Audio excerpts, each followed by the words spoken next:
Hi കുത്തി കീറിക്കളഞ്ഞു. ശരീരവും മുഖമല്ല. എന്താ കാരണമെന്നറിയോ? വളരെ ചെറുപ്പം മുതൽ ഇത്രയധികം സ്നേഹിച്ചിരുന്നു അവളെ. വളരെയധികം എന്ന് വെച്ച് കഴിഞ്ഞാൽ ജീവനെ പോലെ സ്നേഹിച്ചു.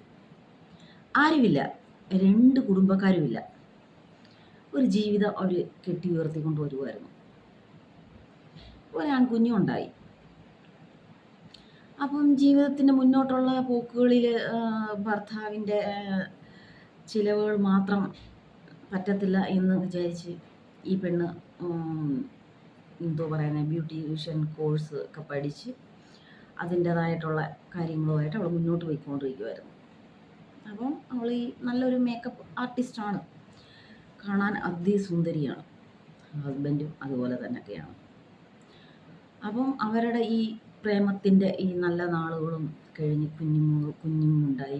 അതിനുശേഷം ജീവിത പ്രാരാബ്ധങ്ങൾ ഇങ്ങനെ കൂട്ടിമുട്ടിക്കാനായിട്ട് പോകുന്നതിൻ്റെ ഇടയിലേക്കാണ് ഹെയർ സ്റ്റൈലർ. ഹെയറൊക്കെ സ്റ്റൈൽ ചെയ്യുന്നു. നമുക്കൊന്നും അറിയത്തില്ല കേട്ടോ, അതൊക്കെ ഉണ്ട്.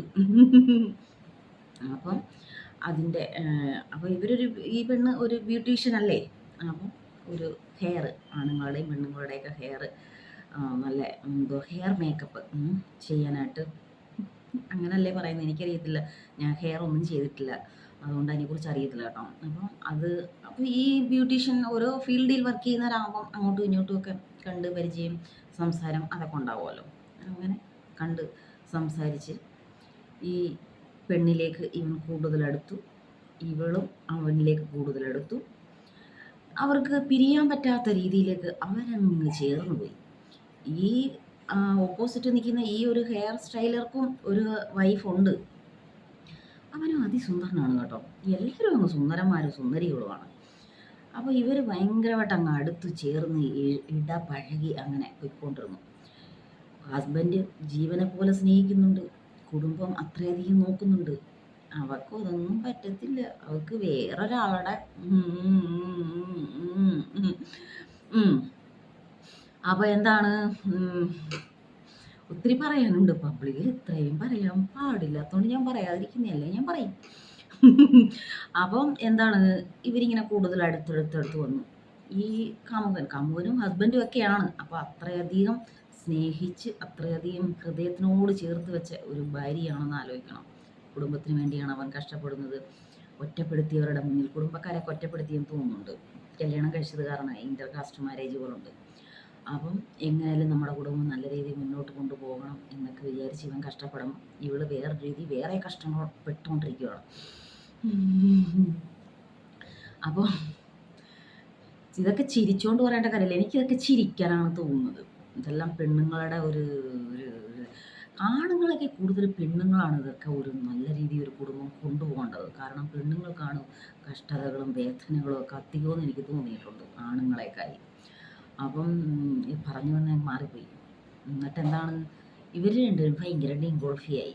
ഹസ്ബൻഡ് ഒരുപാട് പറഞ്ഞു നോക്കി, ഒരുപാട് പറഞ്ഞു നോക്കി. വേണ്ട, നമ്മുടെ കുഞ്ഞിനെ ഓർക്കണം, നീ എല്ലാം മറന്ന് എൻ്റെ കൂടെ വാ, നമുക്ക് ഒന്നിച്ച് ജീവിക്കാം, അവനെ നോക്കണ്ട, അങ്ങനെ ഇങ്ങനെയെന്നെല്ലാം ഒരുപാട് പറഞ്ഞു നോക്കി. അവൻ്റെ സുഖം കണ്ടപ്പോൾ ഈ സുഖം അവളങ്ങ് മറന്നുപോയി. കുഞ്ഞിനെയും മറന്നുപോയി, കുഞ്ഞിനെ കൊടുത്തവനെയും മറന്നുപോയി, പ്രേമവും മറന്നുപോയി. അത്രയ്ക്കും വലിയ ഏതോ സുഖമാണ്. ഞാൻ അധികം ഈ സുഖത്തിനെ കുറിച്ചാണ് അധികം പറയാറുള്ളത്. അതുകൊണ്ട് 2-3 പേര് എന്നോടൊന്ന് പറഞ്ഞു, പച്ചയ്ക്ക് വന്ന് അങ്ങനൊക്കെ പറയാൻ പാടുണ്ടോന്ന്. അതുകൊണ്ട് ഞാൻ പറയുന്നില്ല. അപ്പോൾ എന്ത് സംഭവിച്ചു,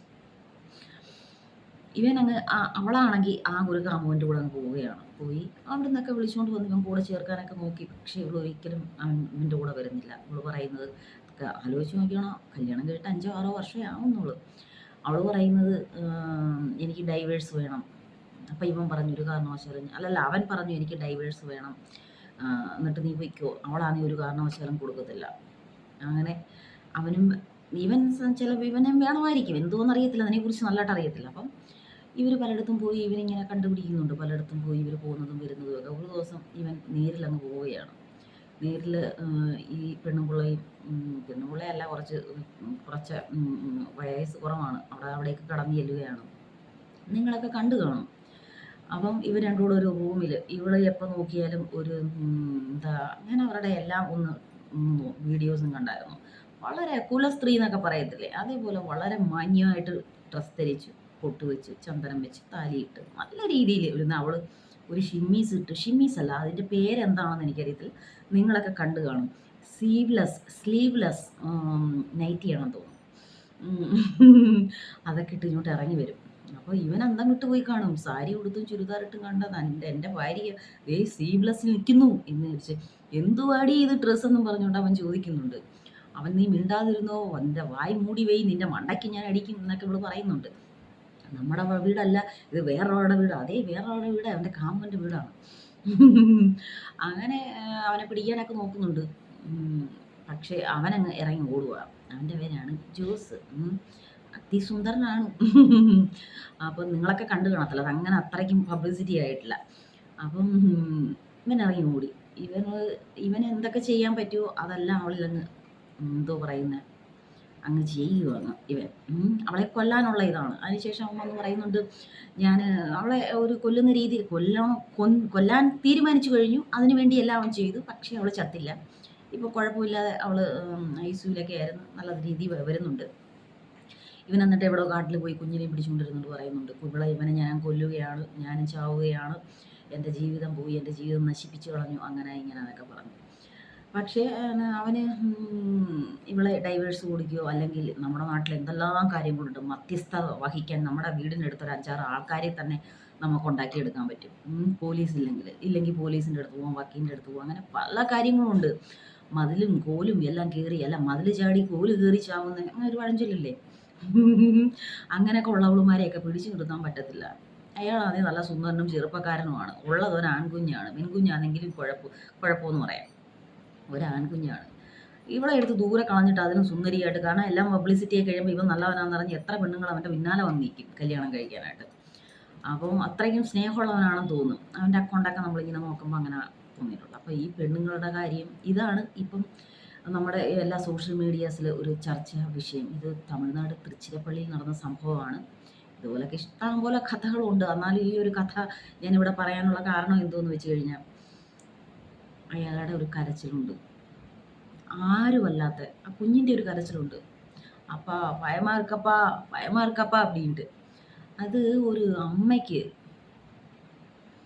ഒരു ഭാര്യയ്ക്ക് അതൊന്നും സഹിക്കാൻ പറ്റില്ല. എനിക്ക് സഹിക്കാൻ പറ്റിയില്ല കുഞ്ഞിൻ്റെ കരച്ചിലും അവൻ്റെ കരച്ചിലൊക്കെ. അവൻ പറയുമ്പോൾ അവൻ്റെ ഹൃദയം തകർന്നാണ് അവൻ പറയുന്നത്.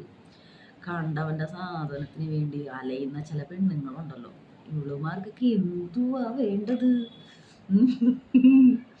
എന്തായാലും ഇതാണ് ഇന്നത്തെ ഒരു കഥ. പലരും ഇങ്ങനെ കോല് കയറാനായിട്ട് വേലി ചാടുന്നുണ്ട്. കോലങ്ങ് കയറും. അതുകൊണ്ട് നിങ്ങളാരും എനിക്കിങ്ങനത്തുള്ള കാര്യങ്ങൾ സത്യം പറഞ്ഞ ചിരിയാണ് വരുന്നത്, ചിരി മാത്രമാണ്. താങ്ക് യു ഇത്രയും സമയം എന്നെ കണ്ടവർ. പിന്നെ പ്രധാനപ്പെട്ട ഒരു കാര്യം, നിങ്ങൾ ആരെങ്കിലും കാണുമെങ്കിൽ കുറച്ച് മാത്രം കണ്ടിട്ട് കമൻ്റ് ഇട്ട് പോകരുത്. ഞാൻ പല പ്രാവശ്യം പറഞ്ഞിട്ട് എന്താ കാരണം എന്ന് വെച്ച് കഴിഞ്ഞാൽ, ചില കാണുന്നവരാണെങ്കിൽ അവർ കുറച്ച് സമയം കണ്ടിട്ട് എന്തെങ്കിലും കമൻ്റ് ഇട്ടിട്ട് അങ്ങ് പോകും. അതെനിക്കൊരു യൂസും ഇല്ല, എൻ്റെ വീഡിയോ മുന്നോട്ട് പോകത്തില്ല. ഒരു കമൻറ്റും ഇല്ലെങ്കിലും ഫസ്റ്റായിട്ട് ഞാനൊരു പാട്ടിട്ടു ഒരു ദിവസം, ഒരൊറ്റ കമൻ്റ് ഇല്ല.